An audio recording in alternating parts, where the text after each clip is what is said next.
ನಿನ್ನೆ ಒಬ್ಬರಿಗೆ ನಾನು ಕಾಲ್ ಮಾಡಿದ್ದೆ.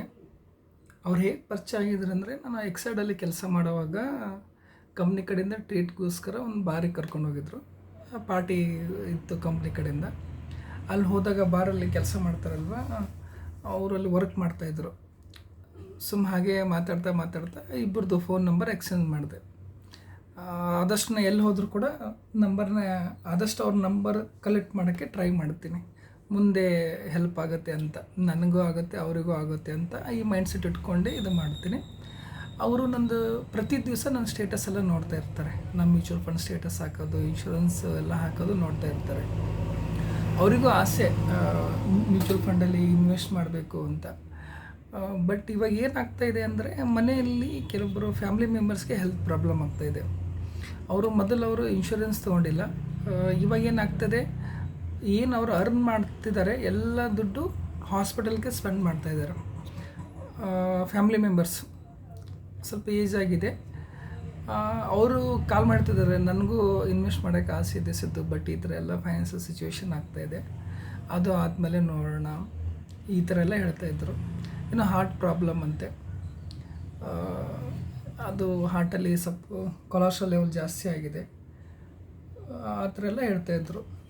ಅಂದರೆ ನಾವು ಹೆಲ್ತು ಚೆನ್ನಾಗಿದ್ದಾಗ ಇನ್ಶೂರೆನ್ಸ್ ಮಾಡ್ಕೊಳ್ಳಿಲ್ಲ ಅಂದರೆ, ನಿಮಗೆ ಇವಾಗ ಅವ್ರು ಹೆಲ್ತ್ ಇನ್ಶೂರೆನ್ಸ್ ಕೇಳ್ತಾ ಇದ್ದಾರೆ, ಹೆಲ್ತ್ ಇನ್ಶೂರೆನ್ಸ್ ಸಿಗೋಲ್ಲ. ಇವಾಗ ಸಿಕ್ಕರೂ ಕೂಡ ಪ್ರೀಮಿಯಮ್ ಜಾಸ್ತಿ ಆಗುತ್ತೆ.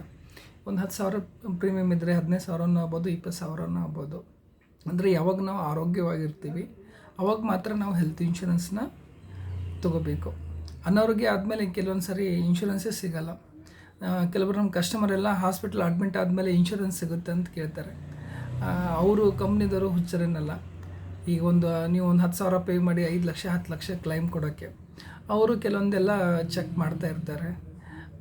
ಅದಕ್ಕೋಸ್ಕರ ಯಾರು ಇವಾಗ ಚೆನ್ನಾಗಿ ಆರೋಗ್ಯವಾಗಿದ್ದೀರ ಇವಾಗೆ ನೀವು ಹೆಲ್ತ್ ಇನ್ಶೂರೆನ್ಸ್ ತೊಗೊಳ್ಳಿ.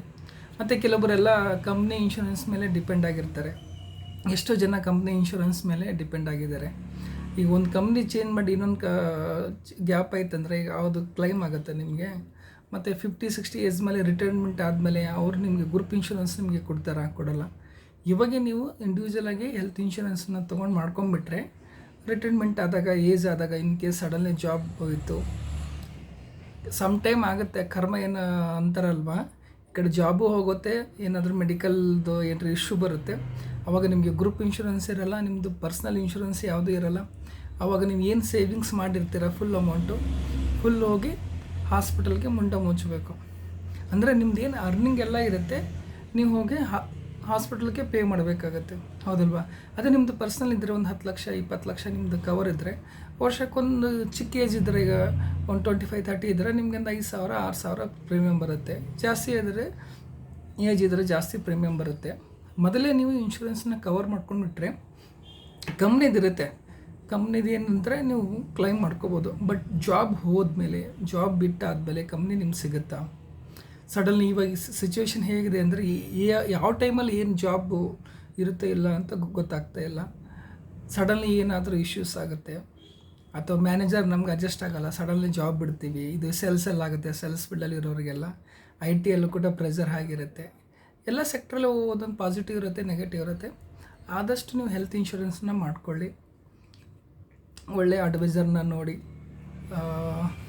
ಮತ್ತು ಕರೆಕ್ಟಾಗಿ ನೋಡಿ, ಯಾರೇ ಇರಲಿ ಅದು ನಿಮ್ಗೆ ಏನು ಕ್ಲೈಮ್ ಆಗುತ್ತೆ, ಏನು ಕ್ಲೈಮ್ ಆಗೋಲ್ಲ, ಕೆಲವೊಂದು ಕಾಯಿಲೆಗಳಿಗೆ ಇಂತಿಷ್ಟು ವರ್ಷ ಅಂತ ವೇಟಿಂಗ್ ಪೀರಿಯಡ್ ಇರುತ್ತೆ, ಇಮಿಡಿಯೇಟ್ಲಿ ಏನು ಎಫೆಕ್ಟ್ ಆಗುತ್ತೆ, ಇವೆಲ್ಲ ನೋಡ್ಕೊಂಡು ನೀವು ಹೆಲ್ತ್ ಇನ್ಶೂರೆನ್ಸ್ನ ಮಾಡ್ಕೊಳ್ಳಿ, ಓಕೆನಾ?